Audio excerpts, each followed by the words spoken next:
Hello, everyone. Welcome to Made to Dream. I'm your host, Maya Chanel, and here we share stories from women around the world to inspire, encourage, and empower women and young girls to dream without limitations. Today, I have the ultimate pleasure of speaking with Miss Jess Critchlow, and she's an owner and a coach. And I'm so excited for you guys to hear all the great things she has to say. She has a great personality, and we just got to have the best conversation before we start this podcast. So, hey, Jess, how are you doing today? Oh, I'm good. And I'm so excited to play. This is gonna be fun. We're gonna have I fun. love it. I love it. I love it. I love it. So let's get started. Let the audience know a little bit more about you and what you do. Okay. So I'm Jess Critchlow. I run a training and coaching company called Light Up Work, where the biggest thing I do and the thing I'm so just juiced up about is confidence, specifically at work. And I work with men and women. My big thing is you can't be a jerk. I'll like that's my cleaned up way of saying it. But I want to, and I'm so excited and juiced up and jacked up about those people who are the kind, compassionate, empathetic people we need in powerful roles, and we need as managers and business owners and leaders, giving them the confidence side of things to step into those roles and to go after those roles. So that's the work that I do in training and coaching people around that. I love it. I think that's important because there's so many people who are lacking confidence in themselves, and we kind of self doubt ourselves, self sabotage ourselves, and kind Mm-hmm. of just feel like we have these self limiting beliefs that just destruct us and stop us from reaching our potential. So, Yeah. that's what we're all here for today, to Yeah. encourage, to empower, uplift. So I'm all Yeah. for it. So let us know a little bit about how you got started in this field that you're in. Oh my gosh. Okay. Well, here's the deal. So I have had a very successful career in corporate world. Like I'm Mhm. even one of those weirdos who enjoys corporate. I'm not even self-employed It's because I can't okay. stand it. It was, life changed and all those things. But Mhm. what I found early in my career is my confidence was a full-on house of cards. Like I appeared confident and everyone Mhm. was like, wow, you're so confident for so, early in your career, blah, blah. And I'm like, yes, I know. Thank you. And inside I was like, no, I'm a sweaty, just gross mess inside. Like I was not. And the minute I got negative feedback or something I'd planned, a piece of work or project didn't go the way I wanted it to, Mhm. I went and like I collapsed.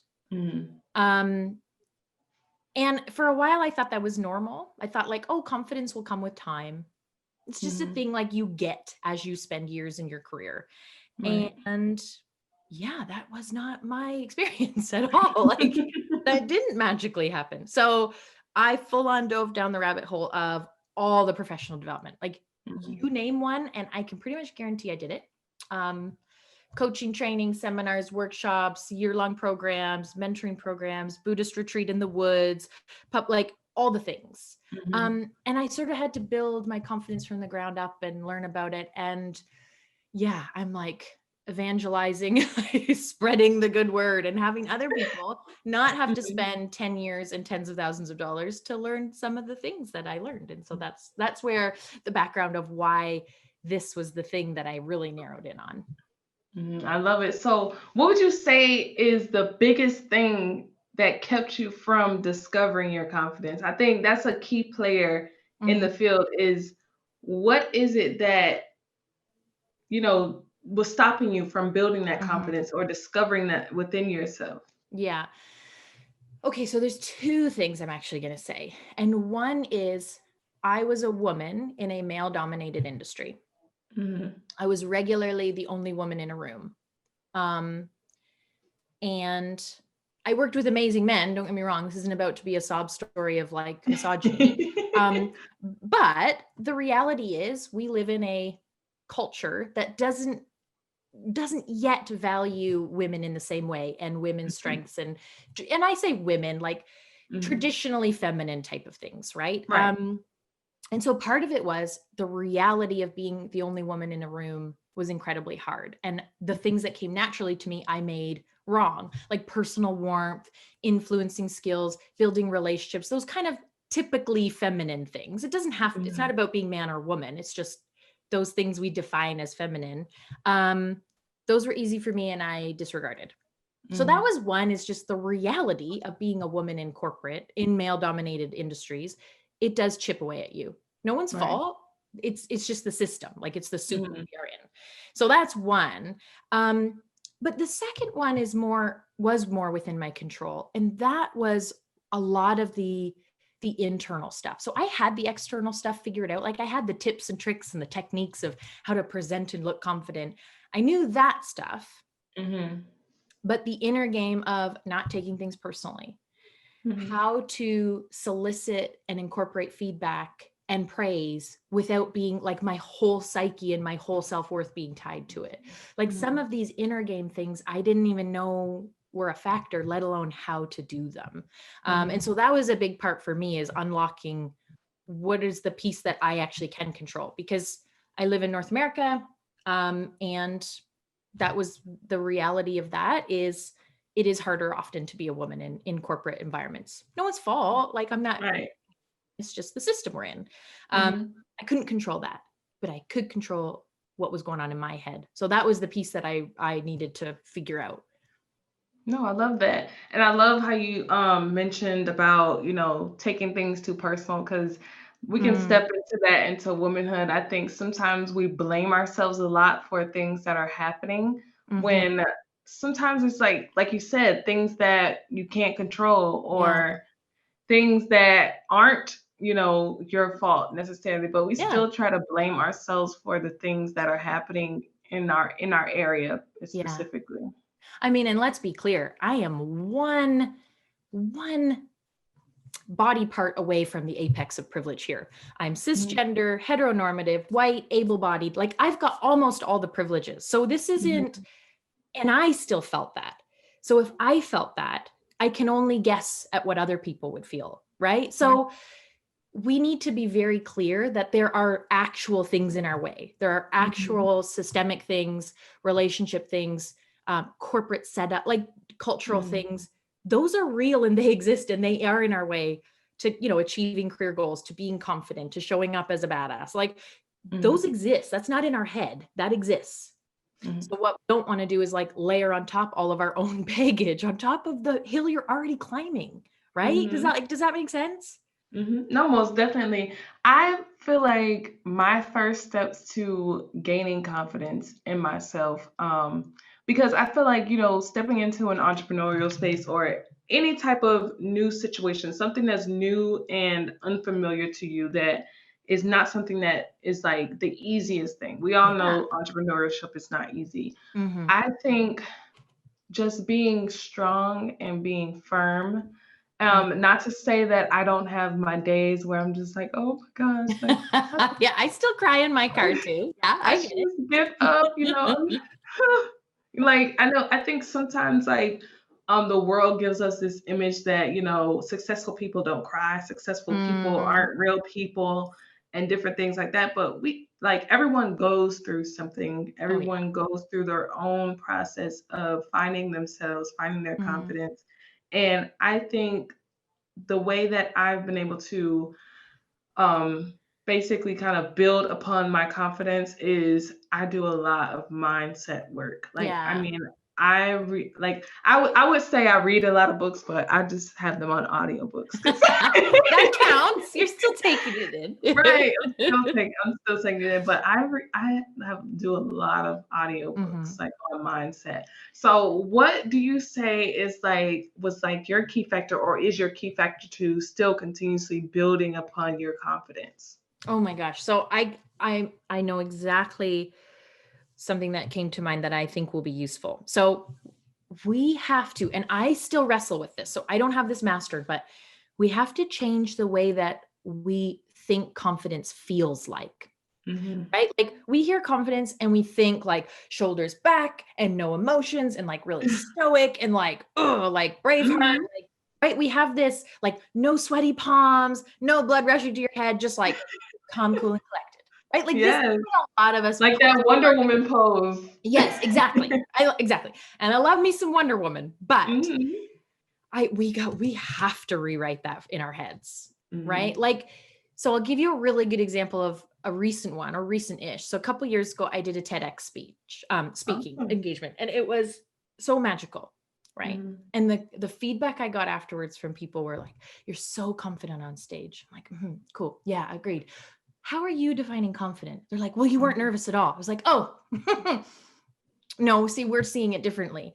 I was You so, didn't see me hyperventilating before. I legit thought I was going to throw up in my mouth. I was nervous. These are two different measures. Nerves and confidence are two different measures.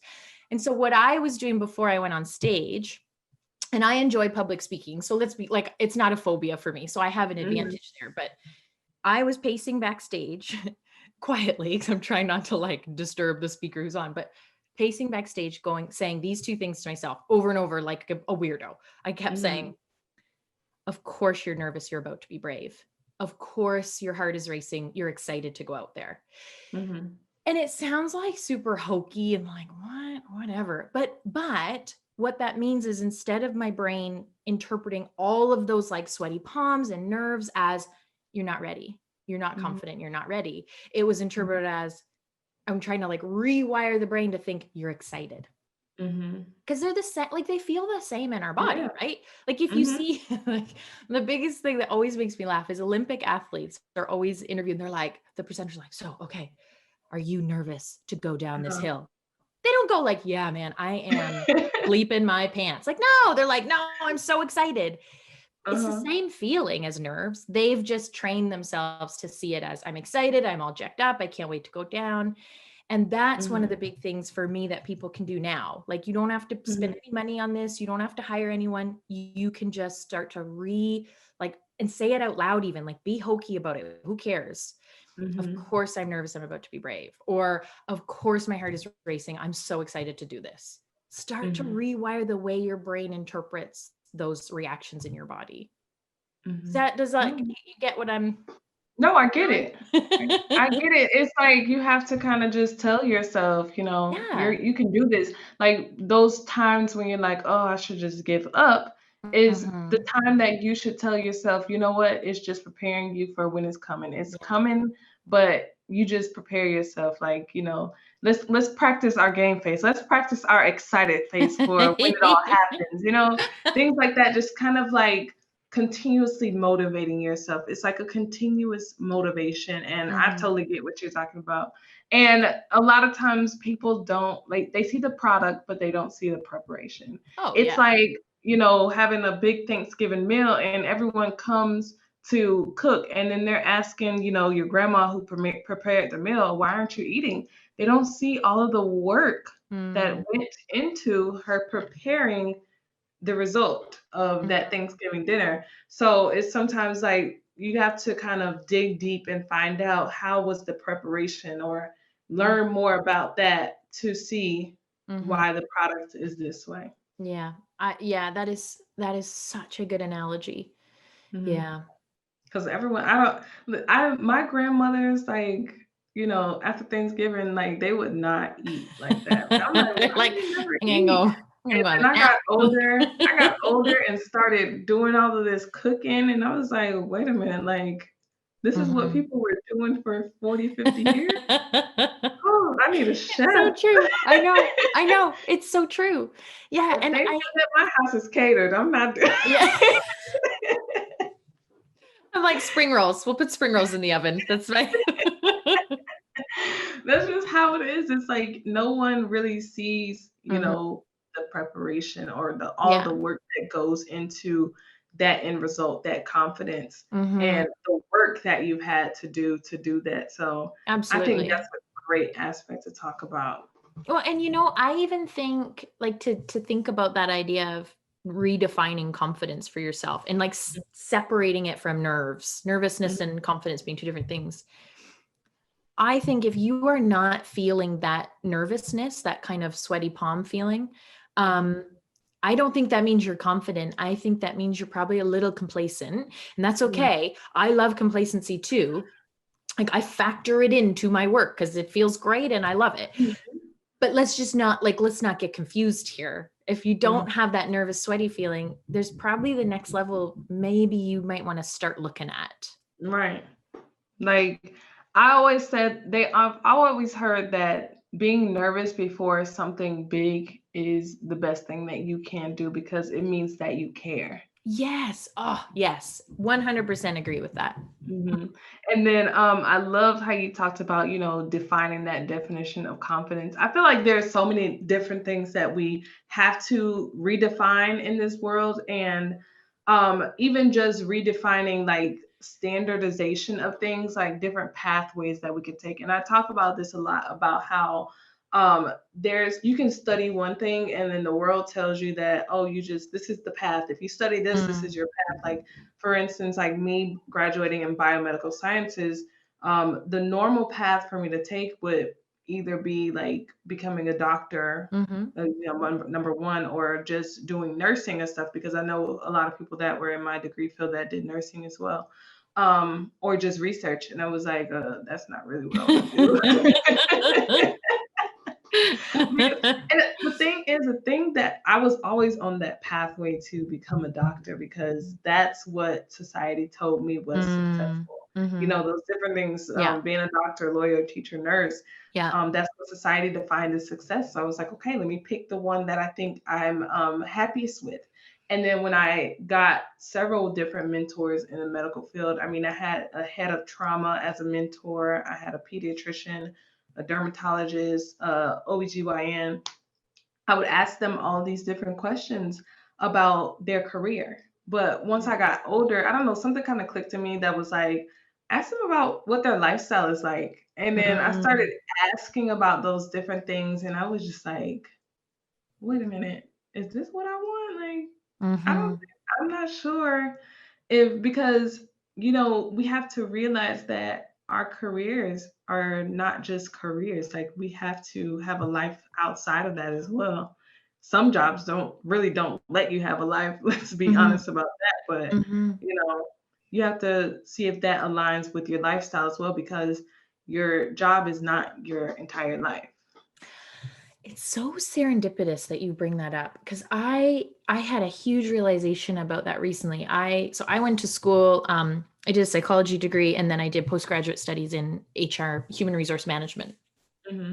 And I have been really conflicted about like closing the door on going back into a corporate HR or training role. Um, Hmm. for that matter is I'm like, I spent like years and thousands of dollars and like I dedicated this. And then I had this moment of like, am I really going to base the rest of my life around a decision I made when I was 18 years old? Really? Like 18-year-old me, I love her, but she was not the wisest person in the room. Like she was. So I had That's this it's huge the like, truth. Because it's like oh, we don't get a chance to explore. We really no. don't. It's like we get older and we realize these certain things, and it's like, wait a minute, I could do that? Like I No one told legitimately me that. so I did my degree in psychology and I am proud of that because I did it purely because those are the courses I loved. So I was like, I'll do that. Um, and then this is what I did, and I'm not kidding you. When it came time to do postgraduate studies, I was like, well, I Googled what jobs could you get? And the number 7 on the list for Canada at the time was HR. And I was like, I guess I'll go do that. That was my strategy for the rest of my like Wow. livelihood. So am I Mhm. really going to spend the rest of my life honoring that decision from an 18-year-old? Like Mhm. I just was like, oh, yeah, no, I can just not do that. And I can Mhm. realize that maybe the choice I made at 18 because of what Google told me to do probably doesn't need to define the rest of my career now. I can like Mhm. pivot just a wee bit. You can pivot, take a new journey, start something new, and I think that's another thing that we have to redefine. Starting Mhm. over does Oh, not mean the end of the world. yes. Oh man, like It's I know okay to that start over. I don't know who I sorry, I can't attribute the quote, but it's that quote of like, oh, say it's 4 years to get this degree. The 4 years Mhm. are going to go by anyways. Mhm. They're going to pass. It's just do you Right. have a degree or the training or the company or whatever the thing is you're hungry for? Do you have that Mhm. after the 4 years or are you here? And if you're Right. happy and joyful here and you love where you are, then yes, keep doing that. Mhm. But just don't make it a like, oh, it's going to take me 6 years to get that. Mhm. Yeah, I know. they're going to happen anyways. So what do you want to do in those 6 years? Right. No, definitely. Like we talked about, where my background stems from and the different things that got me to the place where I am now. And I honestly realized, I think in my sophomore year, that's when like all of that started clicking with I Mm, started asking questions about the lifestyle.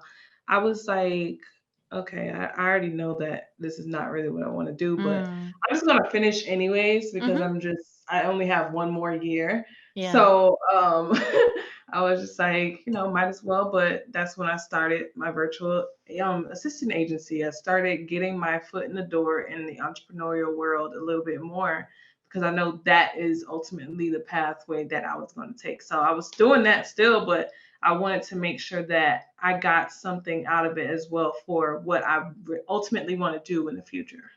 hmm Yeah. And it's, I think the biggest thing I'd say is for anyone who's like, but I don't know what my passion is. Let me be clear. I don't actually know what my passion is. Right Mhm, now, I'm really juiced up about helping people be confident.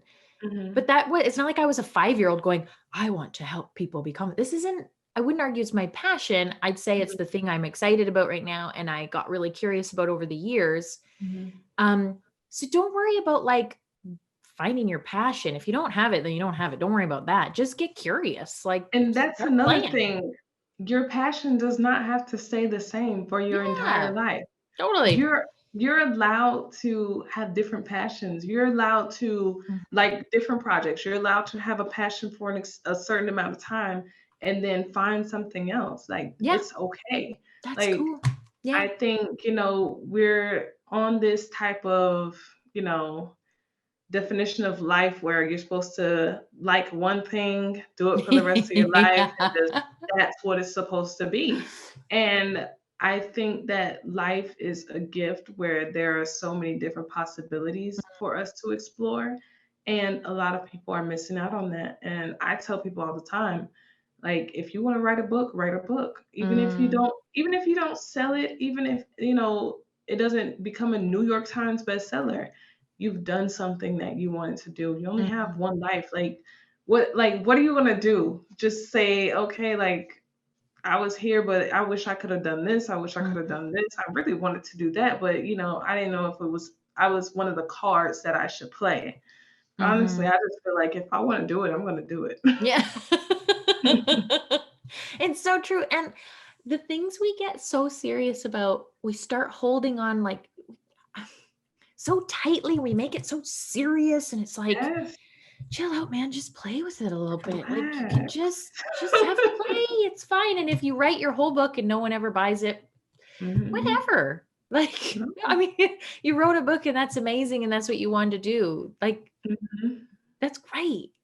I Mhm. mean, like a friend of mine retired. I don't know, maybe 5 years ago. She's like, okay, I'm Mhm. retired. And she spent her career in finance and banking. She's like, I'm retired. And now Mhm. we chatted the other day and she's like, yeah, I feel like I'm just getting like now I have so much more I want to do. I'm like, yeah, do it. It's not like you retire and then you move to a Right, just trailer in life is Florida just and over. die. Like, yeah, you have a whole third of your life left. Like, cool, make more magic. Like, there's Right. Life no has told us go to school, go to college, get a Mhm, job, retire from that job when you're like mhm. 50 or 60. If you're a Yeah. doctor, you're retiring at like 70 or 80 because your Yeah, career if starts that. so late.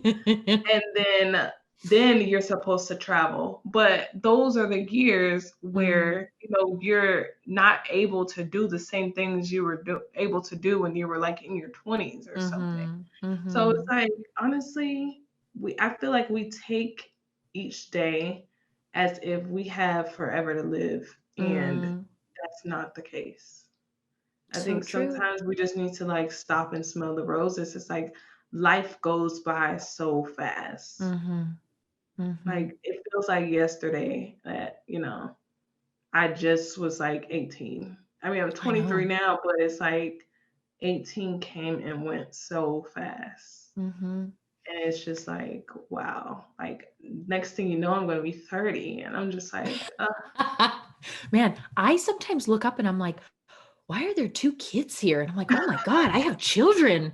What? When? No, girl, that is What? really gonna take a shock for me because I'm gonna be like, what in the world? When did this happen? Sometimes I'm like, When? what are you doing here? And why do I have to take care of you? What happened? Yeah, totally. Yeah.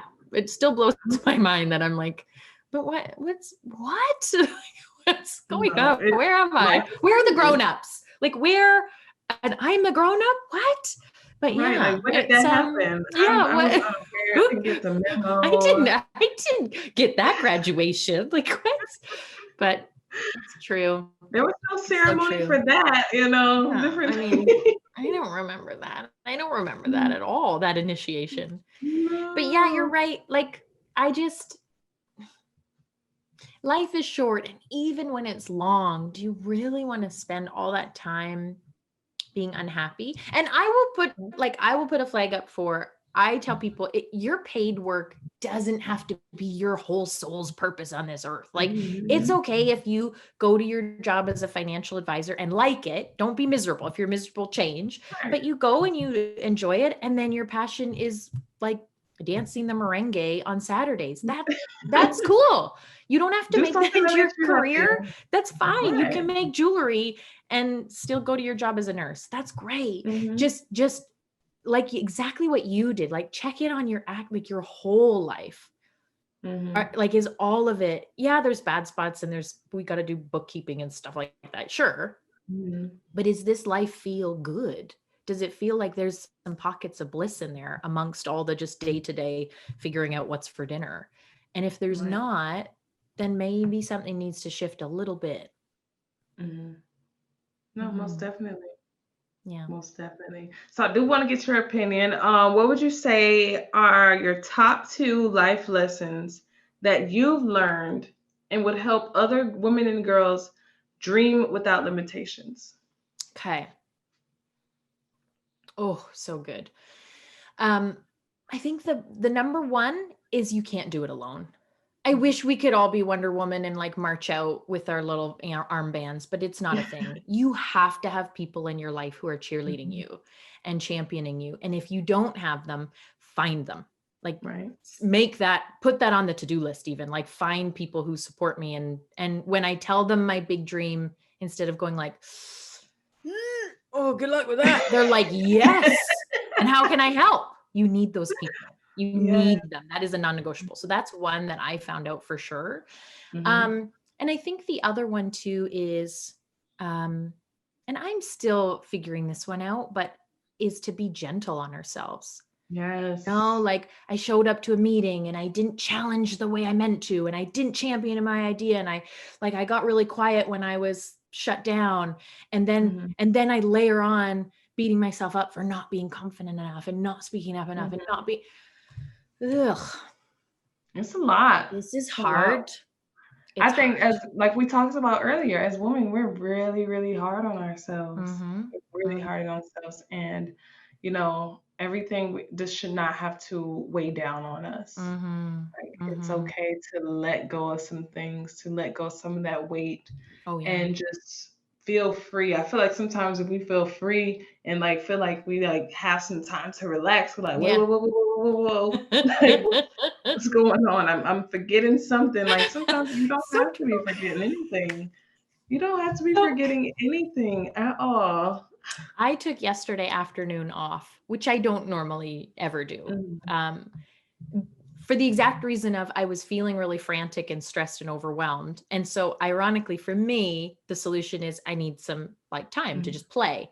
Right. And it was weird. Like I got back home like hours before my spouse thought I was going to be home. And he's like, what are you doing here? I thought this was your day off. Why are you here? I'm like, I ran out of things to do. I don't like, so I am really trying to play with play really. And like figure out what does fill up the reservoir, what gives me fun and play and silliness, because I think I've like forgotten somehow along the way, and that is not good enough. Like I need to be able to just play and find energy through that. And so Yeah, I'm figuring it out because apparently I don't know what that is based on my day off. I don't have a clue. So yeah, working on it.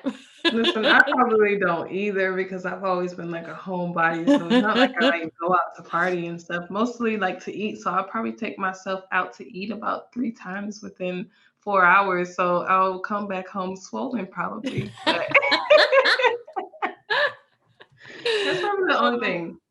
Only so thing. I good. just go out to eat. Maybe Home Goods, Target. Yeah, I admit I Those did things wander make me around Home happy. Sense for a while and like smelled candles. That felt good. Yeah, I bought a Target is my knife. thing. Yeah. I think I looked like a weirdo because then I went through the Starbucks drive-through with a huge knife on my front seat, and the guy was probably like, "Ooh, weirdo." But anyway, it's fine. I got my chai Oh latte. my That was part of the goodness. fun. Oh my goodness. But Yeah. before we do close out, I do want to give you the opportunity to allow the audience if they want to reach you or just follow your journey. How can they do that? Yes. So you can find me. Instagram is my usual playground at Light Up Work. And my website as well is lightupwork.com. And that has some free confidence stuff on there. And there's like a fun confidence archetypes quiz if you want to get a report to play with, because yeah, we got to get this stuff out there. So yeah, I do a ton of just webinars and stuff like that, if that's useful. So you can grab a lot of that on my website and connect with me there. Awesome, awesome, awesome. So we'll have that in the show notes, as always. And it was just awesome having this conversation with you today, Jess. Ryan, This was wonderful. thank you so much for letting me come and play. This has been playful for me. So I guess I got to This do is some of that. fun. This is fun for me. I love doing these type of things, but we thank you so much. And we thank the audience once again for tuning in. This is Made to Dream. I'm your host, Maya Chanel, and we'll see you next time.